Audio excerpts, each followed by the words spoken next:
आप सबों को जय मसीह की। परमेश्वर पिता का धन्यवाद।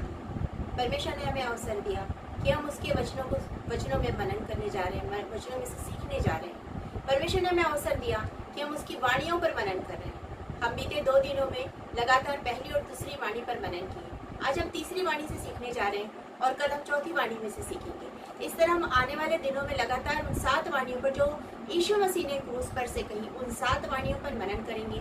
ये हमारे जीवन के लिए और अधिक आत्मिक उन्नति की ओर बढ़ने के लिए एक एक कदम बढ़ेंगे हम उसमें। परमेश्वर इसके द्वारा हमें आशीष देना चाहता है कि हम उसके वचनों पर ध्यान करें, उसकी वाणियों को समझें, सीखें और उसको अपने जीवन में उसको लागू कर सकें। आज जो वाणी है वो तीसरी वाणी है जो यीशु मसीह ने क्रूस पर से कही और ये पाई जाती है यूहन्ना रचित सुसमाचार और उसका 19वां अध्याय, जॉन चैप्टर 19 और उसके 26 और 27 वचन को मैं पढ़ रही हूँ। यहाँ पर इस प्रकार लिखा है, जब यीशु ने अपनी माता और उस चेले को जिससे वह प्रेम रखता था पास खड़े देखा तो अपनी माता से कहा, हे नारी, देख यह तेरा पुत्र है। तब उसने चेले से कहा, यह तेरी माता है, और उसी समय से वह चेला उसे अपने घर ले गया। परमेश्वर अपने वचन के पढ़े सुने जाने पर आशीष दे। हम प्रार्थना करें और परमेश्वर से सामर्थ को मांगे। धन्यवाद धन्यवाद धन्यवाद करते राजाओं के राजा। एक बार फिर से हम अपने प्रिय लोगों के साथ आपके चरणों के निकट आते हैं। आपका धन्यवाद देते पिता कि आप हमें वचन के द्वारा शिक्षा देते हैं कि हम आपके मार्ग पर चले, आपके वचन को थामे रहें और हमारे जीवन की गवाही लोगों को बदलने वाली गवाही हो सके। हम आपका धन्यवाद करते हैं। आज के वचन के लिए धन्यवाद देते हैं पिता। हम प्रार्थना करते हैं पिता कि आप हमें ज्ञान दीजिए, बुद्धि दीजिए कि हम इसे समझ सके और अपने जीवन में इसे इस्तेमाल में ला सके पिता। हम प्रार्थना करते हैं दयालु पिता परमेश्वर, समय अपने आप को मैं शून्य करती हूँ। पवित्र आत्मा की सामर्थ्य से भरकर मेरा उपयोग कीजिए। एक एक शब्द आपकी ओर से हो, एक भी शब्द मेरी ओर से ना हो। धन्यवाद के साथ ये प्रार्थना उद्धार करता प्यारे यीशु मसीह के नाम से मांगते हैं। सुनिए और ग्रहण कीजिए, आमीन। तो जब हम यहाँ पे देख रहे हैं कि यहाँ पर यीशु मसीह के पास में उसकी माता है, उसके पहले जब हम 25 वचन को पढ़ते हैं तब पाएंगे, अतः सैनिकों ने ऐसा ही किया। यीशु क्रूस के पास उसकी माता की बहन क्लोपास की पत्नी मरियम और मरियम मगदलिनी खड़ी थी। इतने लोग खड़े हैं, वहाँ यीशु मसीह की माता भी है। और इतिहासकार बताते हैं, और जब आप इसका अध्ययन करेंगे तो आप पाएंगे कि उस समय यूसुफ की मृत्यु हो चुकी थी और माता विधवा थी। यीशु मसीह की माता विधवा थी मरियम, और यूसुफ की मृत्यु हो चुकी थी और ये वहां पर खड़ी है और ये वहां खड़े होकर अपने बेटे को देख रही है उस पर चढ़ते हुए। अब याद कीजिए, जब यीशु मसीह के जन्म के बाद में जब मंदिर में ले जाया गया तो वहां पर जब उसका अर्पण किया गया, समर्पण के समय में शमौन ने इस बात को कहा था कि ये इस्राएल के बहुत से लोगों के उठने और गिरने का कारण होगा, और तब उसने एक बात और कही थी, इसके द्वारा तेरा हृदय बार बार छिद जाएगा। आज सचमुच में वहां पर खड़ी माता जो मरियम है उसका हृदय छिद गया है। एक माँ अपने बेटे को देख रही है कि वो कितनी यातना सह रहा है, वो कितने दुख में है, कितनी पीड़ा में है, कितने तकलीफ में है। हम अपने बच्चों की तकलीफ को बर्दाश्त नहीं कर सकते हैं। हम नहीं कर सकते। हमारे बच्चे को थोड़ी सी भी चोट लगती हम बर्दाश्त नहीं कर सकते। हमारे बच्चे जब छोटे और चलते हुए गिर जाते हैं, हमें तकलीफ होती है, हमारा बच्चा गिर गया। आप सोचिए, उस माता की परिस्थिति को देखिए, सोचिए, मनन कीजिए, किस दुख में, कितनी तकलीफ में है वो अपने बेटे को देख रही है क्रूस पर, जिसमें बेटे की कोई गलती नहीं है, जो हमारे पापों को लेके जा रहा है। वो तकलीफ में है, वो रो रही है, वो दुखी है, वो बहुत ज्यादा वेदना में है। और ऐसे समय में यीशु मसीह वहां कह रहे हैं, ये तेरा पुत्र है, और अपने प्रिय चेले यूहन्ना से कह रहे हैं, तेरी माता है। और जब आप उसके बारे में पढ़ेंगे, वो अपने घर ले गया, यूहन्ना उसे अपने घर ले गया, और यीशु मसीह की माता ने अपनी अंतिम सांस यूहन्ना के घर पर ही ली।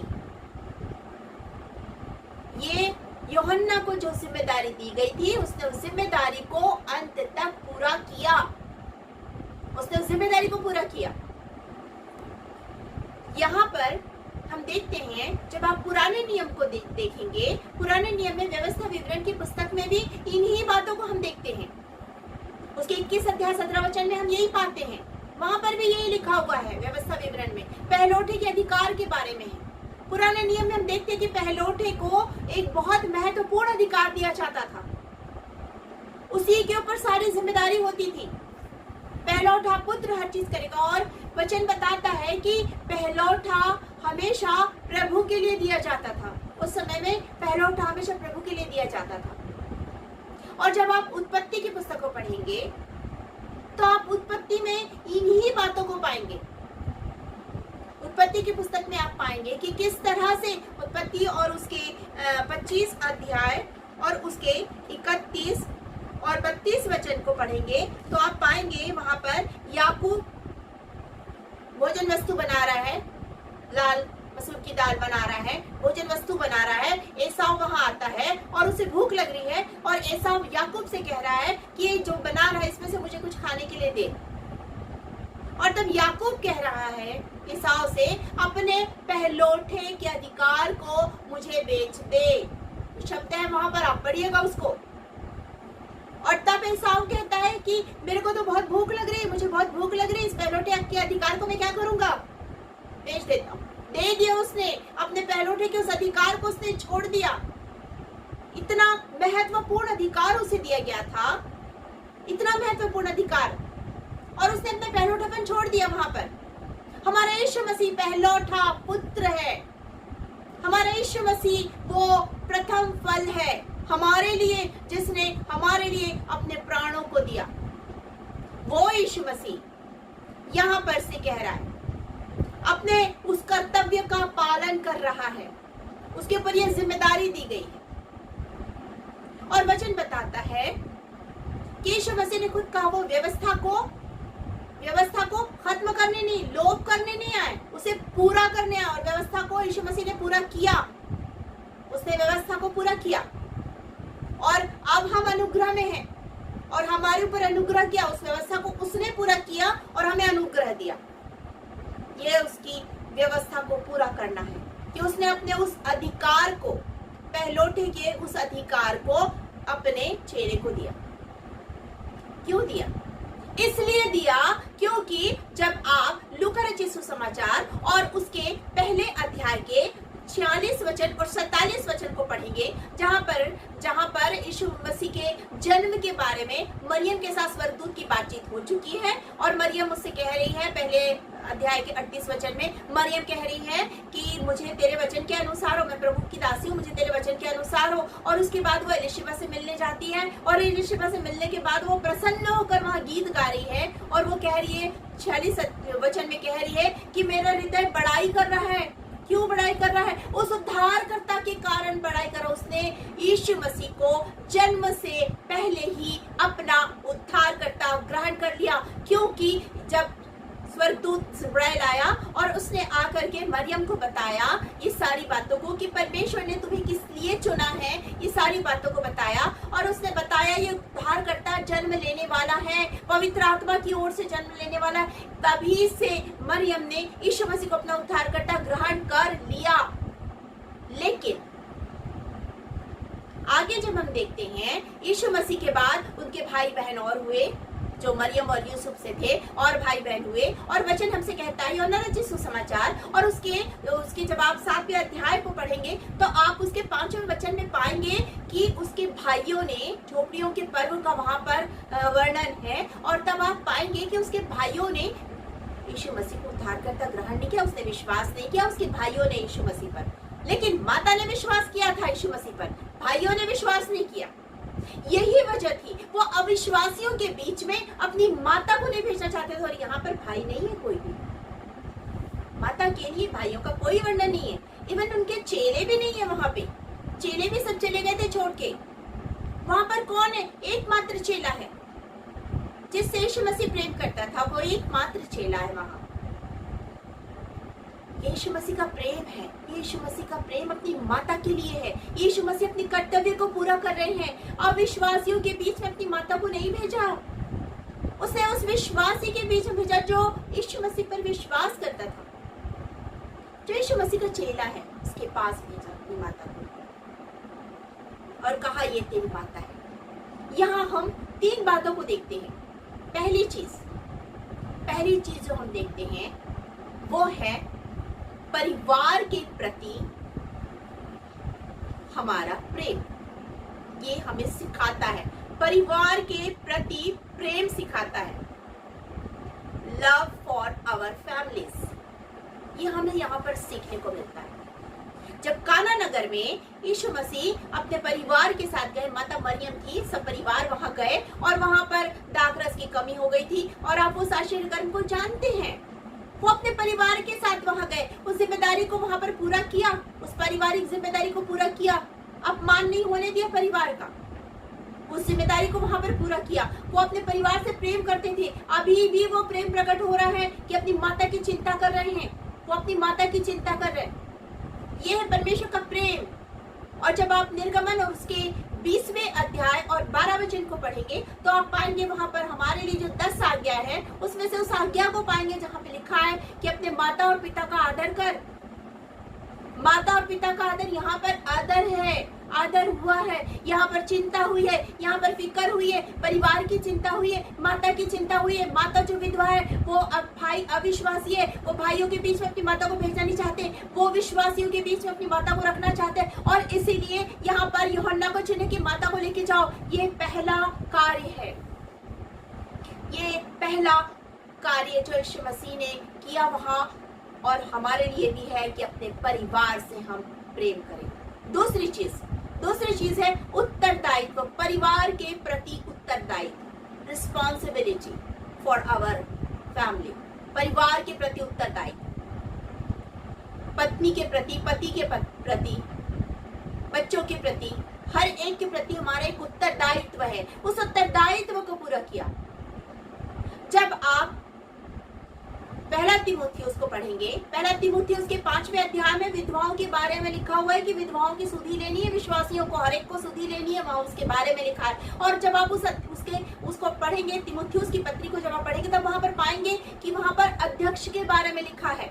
और वचन जब हमसे कहता है कि पहला पत्रस 2 अध्याय और 9 वचन में कि तुम याजकों का समाज हो, तो ये हमारे पर भी लागू होता है कि कैसा होना चाहिए कि एक मनुष्य को, यदि वो मसीही है, यदि वो प्रभु का जन है, तो उसे किस प्रकार का जीवन जीना है, उसे सुनाम होना है, उसे अपने परिवार का लालन पालन करना है, कर्तव्यों को पूरा करना है, बहुनाई करना, और बहुत सारी चीजें वहां पे लिखी हुई है। वहां पर एक क्राइटेरिया दिया गया है, एक मसीही का क्राइटेरिया है वो। आप ये मत समझिए कि वो सिर्फ चर्च के पासबान के लिए है या सेवक डिकन के लिए है, पर आप ये भी समझिए कि वो हर एक के लिए, क्योंकि जब आप ये कहते हैं कि हम याजकों का समाज है तो वो आपके लिए भी है, वो आपके लिए भी है। वो उत्तरदायित्व आपको पूरा करना है जो वहां पे दिया गया है, उस उत्तरदायित्व के अनुसार ही आपको कार्य करना है। और यही चीजों को हमने सीखा है। और तीसरी चीज, पहली चीज हमने सीखा परिवार के प्रति प्रेम, दूसरी चीज परिवार के प्रति उत्तरदायित्व, और तीसरी चीज